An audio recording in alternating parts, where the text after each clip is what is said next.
देखो जो ये हमारा चैप्टर है motion in a straight line, इसके देखो एक ना एक न्यूमेरिकल पक्का आएगा, हर हालत में एक न्यूमेरिकल पक्का आएगा।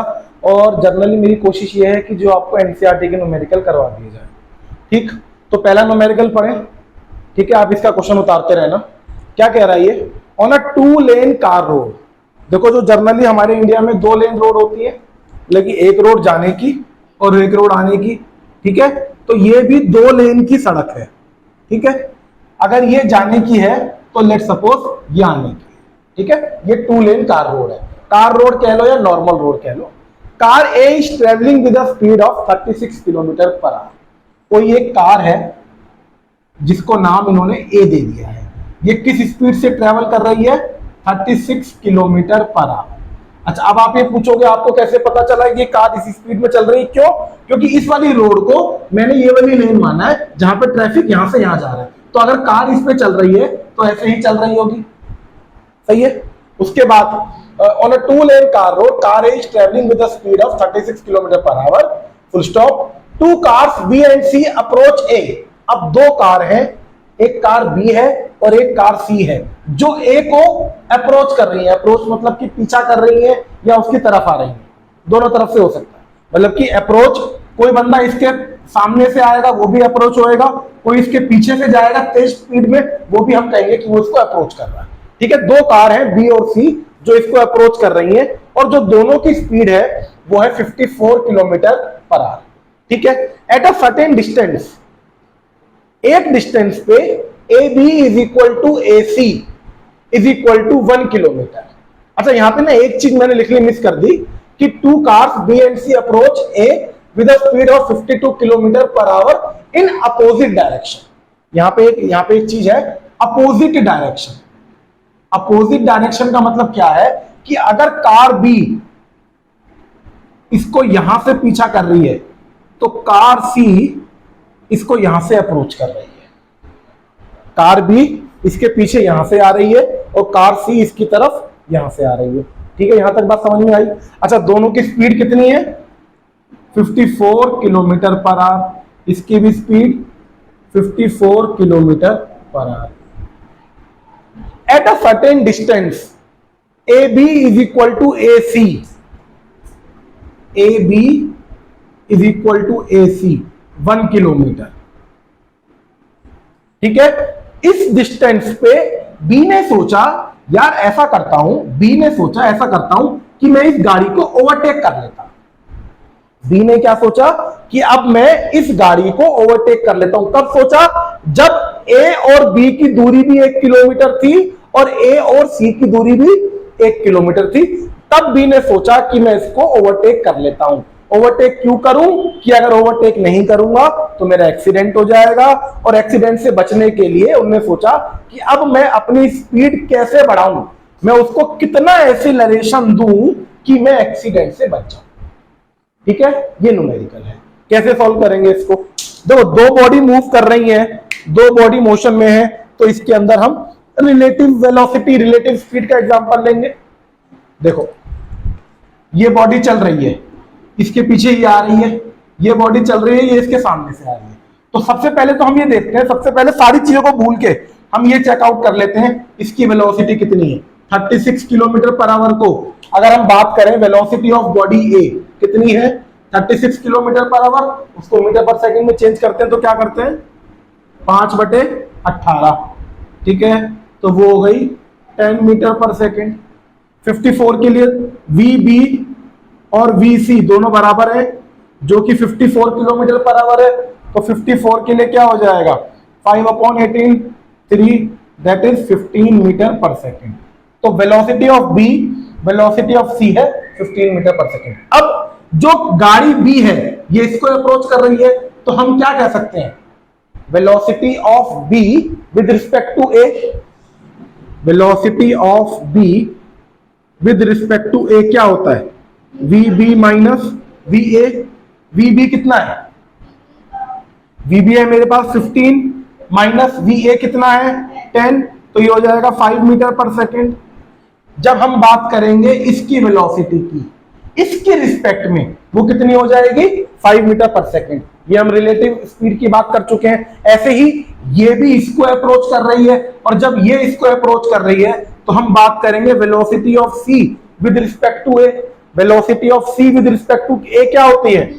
We C minus V A. बाद में ऑब्जर्वर की वेलोसिटी ले लेते हैं, ठीक है। तो वी सी कितनी है मेरी? है नहीं, अगर ये पॉजिटिव है ना यहां जाने वाले, तो यहां जाने वाले नेगेटिव है, तो वी सी कितनी हो जाएगी? -15 माइनस ऑफ वी ए कितनी है? 10, तो उसको 10 लिख लेंगे, तो वी सी ए कितना हो जाएगा? -25 मीटर पर सेकेंड। यहां तक समझ में आया? तो हमने क्या करा कि अगर ये इसको अप्रोच कर रहा है और ये इसको अप्रोच कर रहा है, तो हमें केवल इसकी वेलोसिटी से मतलब नहीं है, हमें इसकी वेलोसिटी इसके रिस्पेक्ट में कितनी है उससे मतलब था। तो हमने वो चीज फाइंड आउट कर ली, ठीक है। इसके बाद क्या करेंगे, हमें निकालना है कि मिनिमम क्या एक्सीलरेशन हो कि ये इसको ओवरटेक कर जाए, ठीक है। अब ये देखना है कि इसकी स्पीड फिलहाल कितनी है और बाद में कितनी स्पीड चाहिए होगी, तो जब भी तो हम उसका एक्सीलरेशन निकाल पाएंगे। और एक्सीलरेशन निकालने से पहले हम ये देख लेते हैं कि इसको इसके पास तक जाने में कितना टाइम लगेगा और इसको इसके पास तक जाने में कितना टाइम लगेगा, ठीक है। तो नेक्स्ट इसमें लिखते हैं time taken by car B to car A. Car A तक कार बी को पहुंचने में कितना टाइम लगता है? टाइम का बेटा फॉर्मूला क्या होता है? Velocity distance upon velocity.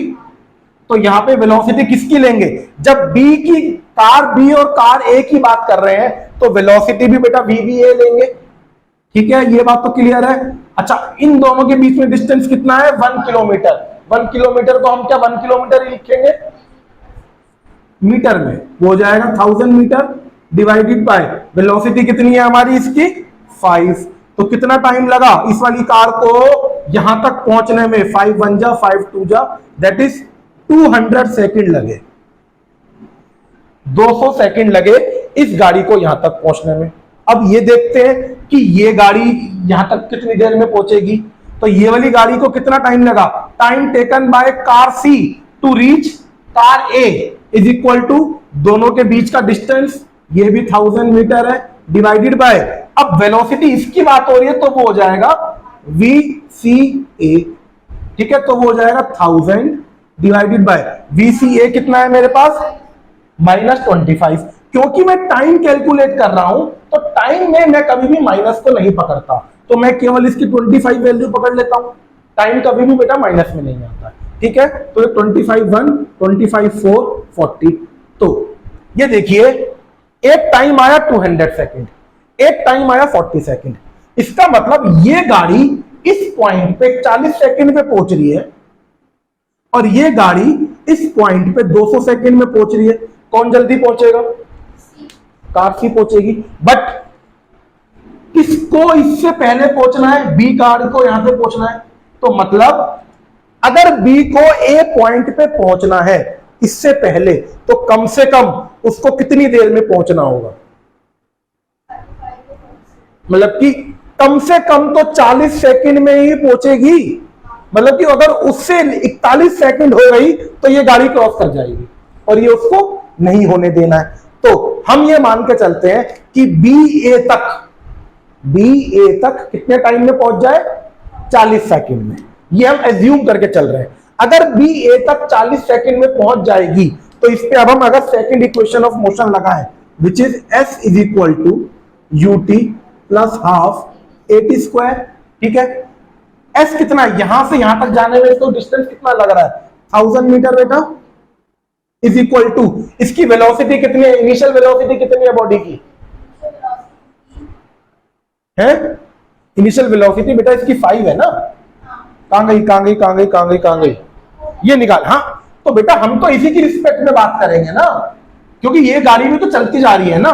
तो इनिशियल वेलोसिटी हमेशा इसकी जो बनेगी ना वो ये वाली बनेगी जो हमने इसकी रिलेटिव वेलोसिटी निकाली थी। तो इनिशियल वेलोसिटी हो जाएगी 5। टाइम कितना लेना है? 40 सेकेंड प्लस हाफ, ए मुझे कैलकुलेट करना ही है, ये हो जाएगा 40 का होल स्क्वायर। तो ये हो जाएगा 40 इंटू 5 होता है 200, 1000 is equal to 200 plus half into A 40 का स्क्वायर हो जाएगा 1600, ठीक है। तो ये वैल्यू बेटा यहां प्लस हो रही है, यहां पे आके माइनस हो जाएगी। इट बिकम्स, मैं इसको यहां लिख रहा हूं, 1000 minus 200 is equal to 800a, वहां पे मैंने उसको काट दिया, तो ये हो जाएगा 800 इज इक्वल टू 800a। तो एसिलरेशन आ गया 1 मीटर पर सेकंड स्क्वायर। तो अगर इस गाड़ी को एक्सीडेंट से अवॉइड करना है तो उसका acceleration 1 metre per second square का होना चाहिए। यही हमें कैलकुलेट करना था। नोट डाउन कर लो। समझ में आया नहीं आया?